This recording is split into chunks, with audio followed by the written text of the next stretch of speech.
Suatu ketika hiduplah seorang janda miskin, dan dia memiliki seorang putra, Jack, dan seekor sapi, Belianka. Sapi memberi susu setiap pagi, dan ibu serta putranya menjualnya di pasar, dan begitulah cara mereka hidup. Tapi pernah Belianka tidak memberi susu, dan mereka tidak punya makanan. Ibu memutuskan untuk menjual sapi itu dan membuka toko dengan hasil penjualannya. Jack mengambil kendali di tangannya dan membawa sapi itu ke pasar. Tidak lama setelah dia tiba, dia bertemu dengan seorang lelaki tua yang luar biasa. Dia bilang dia ingin menukar sapi Jack dengan kacang. Dan dengan kata-kata ini dia mengeluarkan segenggam kacang aneh dari sakunya. Orang tua itu berkata kacang ini ajaib. Mereka perlu ditanam pada malam hari, dan pada pagi hari mereka akan tumbuh sampai ke langit. Jack menjadi sangat tertarik dan setuju. Anak laki-laki itu pulang lebih awal. Ibu sangat marah karena dia memberi sapi perah di seluruh daerah itu untuk segenggam kacang yang tidak enak. Tapi Jack ingat kata-kata lelaki tua itu, dan memutuskan bahwa tidak ada yang bisa dilakukan, dan menanam kacang di halaman. Dia naik ke lotengnya, sedih, dan tertidur. Di pagi hari, Jack bangun dan melihat sesuatu seperti pohon besar di halaman.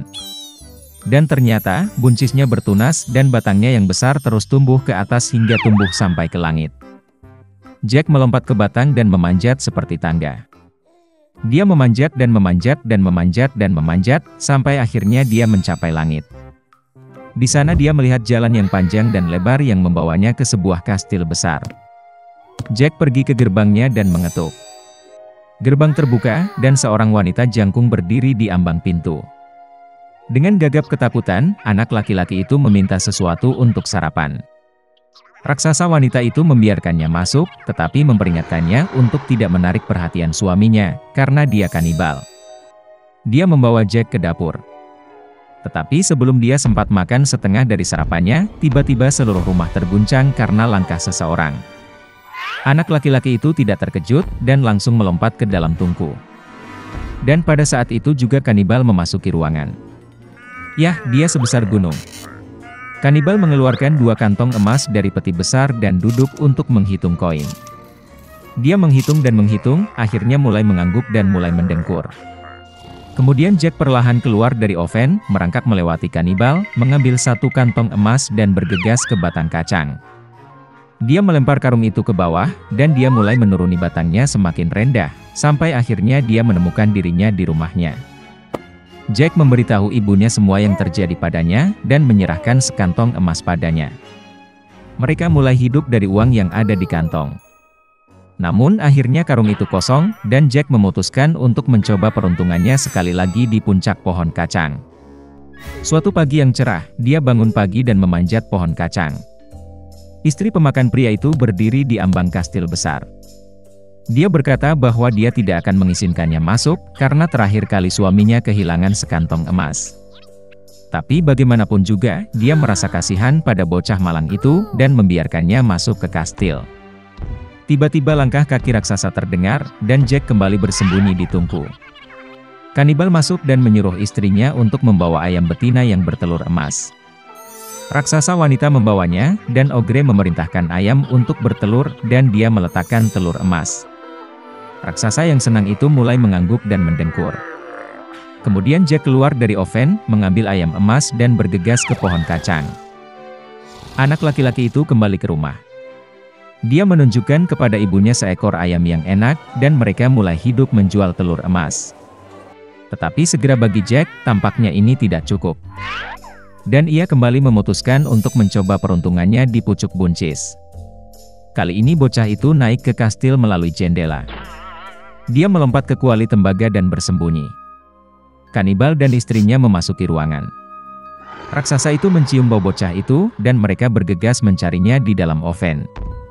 Tapi dia tidak ada di sana. Mereka mencari setiap sudut dan celah, tetapi mereka tidak berpikir untuk melihat ke dalam kuali tembaga.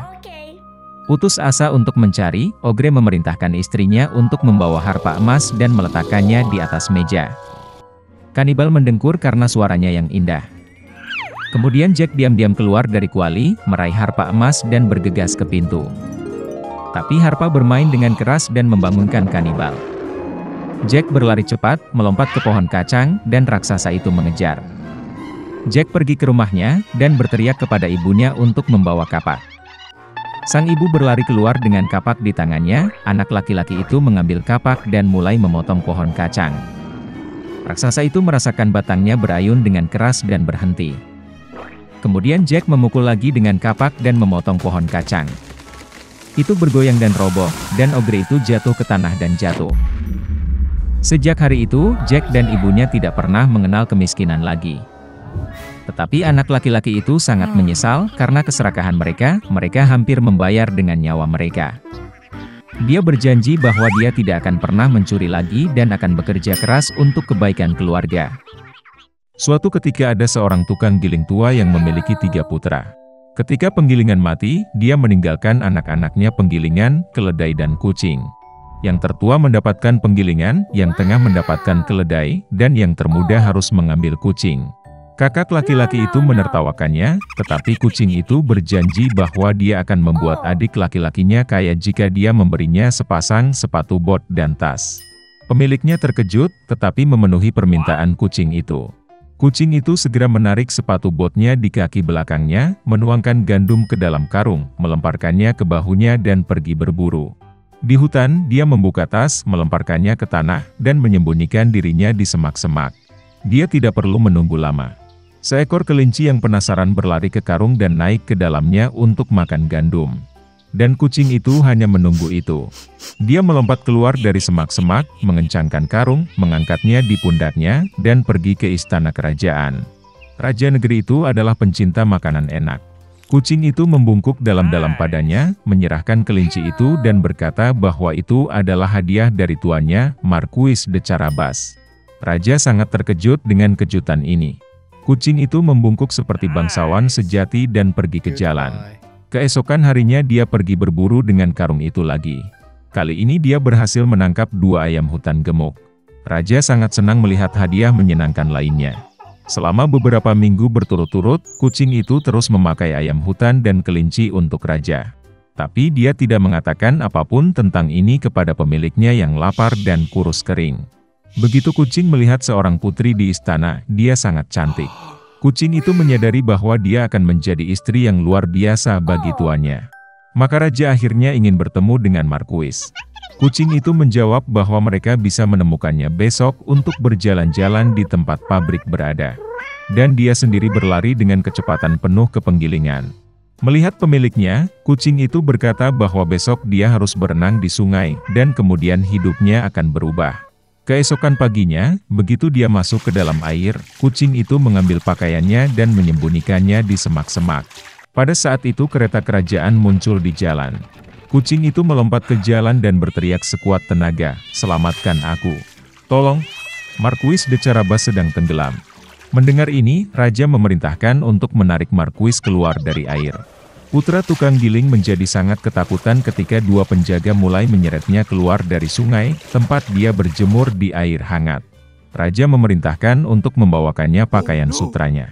Putra tukang giling awalnya menolak, tetapi dia sangat menyukai pakaian bersulam emas sehingga dia dengan senang hati mengenakan pakaian kerajaan. Raja mengundangnya ke kereta, tempat sang putri cantik sedang duduk. Putra tukang giling itu tercengang, tetapi tanpa basa-basi naik ke kereta. Semenit kemudian, kereta itu meluncur melalui ladang dan padang rumput milik pemakan manusia raksasa yang tinggal di sebuah kastil besar. Kucing itu tidak membuang waktu, dan roh apa yang berlari di depan kereta menuju padang rumput, tempat penuai bekerja dengan keringat di alis mereka. Dia meminta mereka untuk mengatakan bahwa ladang ini milik Marquis de Carabas, jika tidak, kanibal jahat akan memakannya. Sebelum penuai yang tercengang bisa menjawab, kereta raja berhenti. Dan ketika raja bertanya padang rumput siapa mereka, mereka menjawab dengan ramah bahwa ladang ini milik Marquis de Carabas. Sementara itu, kucing itu langsung menuju kastil pemakan manusia itu. Dengan ketangkasan kucing, dia melompati dinding batu dan berjalan ke kastil. Kanibal itu sedang duduk di meja besar yang syarat dengan berbagai hidangan. Melihat kucing di sepatu bot, dia sangat terkejut dengan kelancangan seperti itu.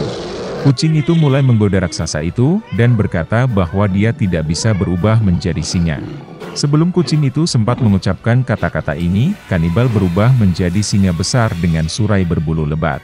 Jiwa kucing itu pergi ke sepatu botnya karena ketakutan, tetapi dia mengatasinya dan mengatakan bahwa kanibal tidak akan pernah bisa berubah menjadi tikus. Singa yang mengerikan itu menghilang, dan seekor tikus kecil muncul di tempatnya. Dan itulah yang dibutuhkan kucing itu. Dalam sekejap ia menangkap tikus itu, menangkapnya, dan memakannya. Pada saat ini, kereta kerajaan melaju ke halaman kastil. Membuka pintu kereta, kucing itu membungkuk dengan sopan dan berkata bahwa dia senang melihat semua orang di kastil Marquis de Carabas. Sulit untuk mengatakan siapa yang lebih mati rasa karena takjub mendengar kata-kata ini, raja atau putra tukang giling yang sudah tidak mengerti sama sekali. Kucing itu membawa para tamu ke meja. Di akhir makan malam, raja, setelah makan sampai kenyang, berkata bahwa Marquis memang orang yang sangat berharga. Oleh karena itu dia dengan senang hati akan memberikan putrinya kepada istri. Sang putri bahagia, muda, tampan, dan selain itu, dia sangat menyukai Marquis yang kaya. Segera mereka memainkan pernikahan. Jadi putra tukang giling menikah dengan seorang putri dan menjadi seorang pangeran. Mereka semua hidup bahagia selamanya, terutama kucing itu, yang dengan bangga mondar-mandir di istana dengan sepatu bot tinggi.